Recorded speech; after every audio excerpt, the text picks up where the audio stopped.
안녕하세요, 임성일입니다. 저는 지금 8일째 격리를 이어가고 있는데요. 날씨가 너무 더워서 낮에는 좀 쉬다가 시원한 저녁에 이렇게 카메라를 켰습니다. 네, 오늘은 여러분과 좀 가벼운 이야기를 나눠볼까 합니다. 제가 10년 정도 이곳 이탈리아에 살면서 경험했던 것은 한국과 이탈리아가 비슷한 점이 많다는 것입니다. 삼면이 바다에 둘러싸였다는 것, 외세에 많은 침략을 당하면서 꿋꿋이 민족성을 지켜나갔다는 역사도 유사합니다.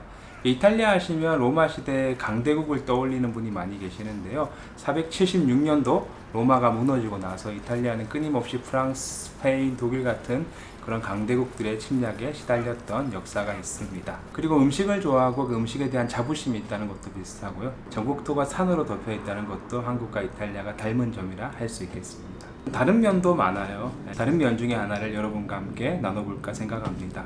2014년도에 제가 이탈리아 남부의 카프리라는 섬으로 휴가를 간 적이 있어요. 그 섬에 휴가 가서 이제 배를 빌려서 섬을 한 바퀴 도는데 정말 충격적인 장면을 봤습니다.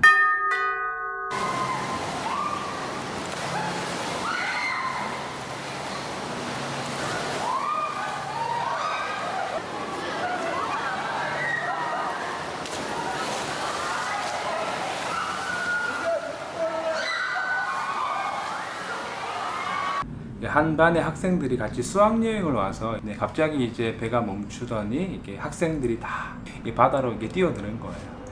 그 깊이를 알 수 없는 바다에. 그래서 저는 이게 뭐 한두 명 수영 잘하는 친구들 뛰어들다 말겠지 생각했는데 그 반의 여학생 포함 모든 학생들이 이게 바다로 뛰어들어서 이 조그만 동굴을 헤엄쳐서 한 바퀴 돌아서 배로 돌아오는 모습을 제가 봤습니다.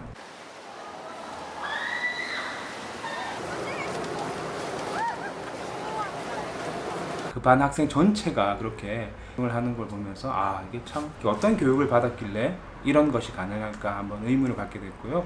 작년에 제가 이제 이탈리아 알프스 쪽으로 트레킹을 갔었는데 초등학생 정도로 돼 보이는 학생들이 그 호수에서 튜브나 구명조끼 없이 자유롭게 수영을 하고 있는 모습을 어떻게 이탈리아 사람들은 이렇게 수영을 잘할까? 한국도 요즘은 이렇게 수영장들이 마을마다 잘 만들어져 있거든요.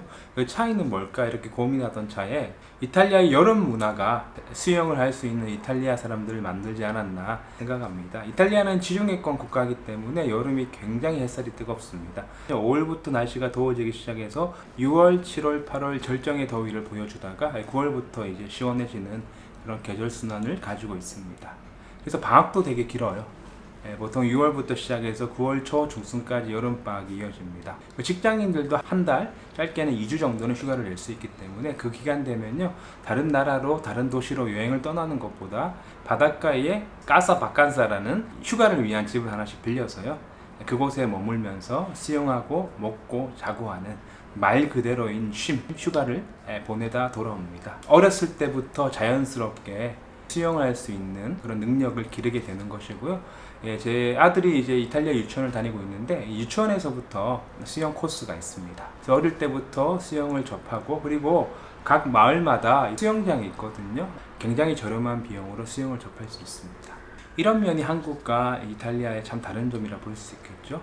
한국의 여름방학은 한 달이 조금 넘는 기간이지만 그것도 아시다시피 이제 부족한 공부를 해야 되기 때문에 방학이면 학생들이 오히려 더 바빠진다는 사실을 알고 있습니다. 입시 문화에서 나온 결과라고 할 수 있는데요. 이탈리아는 한국과는 좀 상황이 다릅니다. 우선은 대학 진학률이 낮아요. 30%가 채 안 되는 숫자가 대학교에 진학하고 있고요. 원하는 대학에 어렵지 않게 입학을 할 수 있습니다.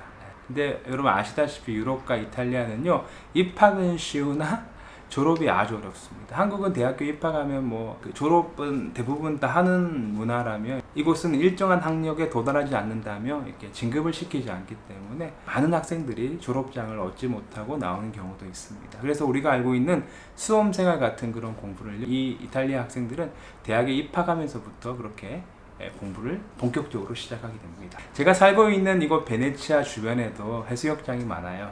한국과 정말 다른 풍경이 첫 번째가 아무도 튜브를 쓰지 않는다는 것입니다.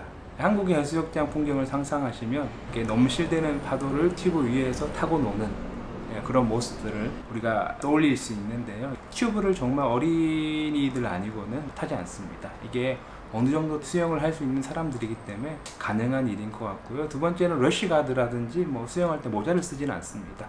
유럽 사람들은 사실은 이 구릿빛으로 이렇게 태운 피부가 굉장히 매력적이다 생각하기 때문에 해수욕장에는 항상 이 옷을 벗고 태닝하는 사람들을 많이 볼 수 있다는 것이 한국과 이탈리아의 좀 다른 물놀이 문화라고 할 수 있겠죠.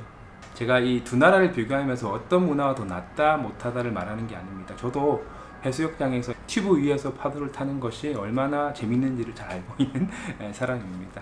해마다 물놀이 하다가 사망하는 사람들이 나왔다는 뉴스들을 심심찮게 볼 수 있는데요. 제가 느끼는 우리나라는 이렇게 삼면이 바다인데도 수영을 못하는 사람들이 너무 많다는 것입니다. 그래서 어릴 때부터 이렇게 누구나 다 이렇게 생존 수영 정도를 배울 수 있는 그런 교육이라든지 그런 코스들이 저렴한 가격으로 국가주도로 잘 좀 만들어졌으면 좋겠다는 그런 생각과 함께 오늘의 이야기를 마무리하도록 하겠습니다. 이제 저도 일주일만 더 버티면 이제 이 격리가 끝나게 되는데요. 격리가 끝나면 좀 시원한 산으로 바다로 여행을 다니면서 여러분께 이탈리아의 아름다운 풍경들을 좀 잘 소개해 드리도록 하겠습니다. 얼마 남지 않은 여름 건강하게 보내시고요. 저는 다음번에 더욱더 유익한 내용으로 여러분을 찾아뵙도록 하겠습니다. 시청해주셔서 대단히 감사합니다. 여러분 또 만나요.